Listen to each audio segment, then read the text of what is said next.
حدیث مبارک حضرت ابو ہریرہ رضی اللہ عنہ سے روایت ہے کہ نبی اکرم صلی اللہ علیہ وآلہ وسلم نے فرمایا، کوئی دن ایسا نہیں جاتا کہ جب بندے صبح کو اٹھتے ہیں تو دو فرشتے آسمان سے نہ اترتے ہوں۔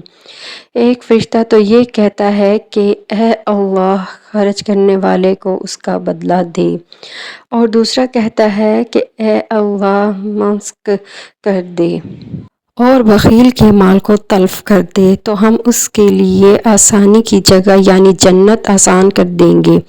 لیکن جس نے بخل کیا اور بے پرواہی برتی اور اچھائیوں پر یعنی اسلام کو جھٹلایا، تو اسے ہم دشواریوں میں یعنی دوزخ میں پھنسا دیں گے۔ اور فرشتوں کی اس دعا کا بیان ہے کہ اے اللہ، مال خرچ کرنے والے کو اس کا اچھا بدلہ عطا فرما۔ حدیث صحیح بخاری 1442۔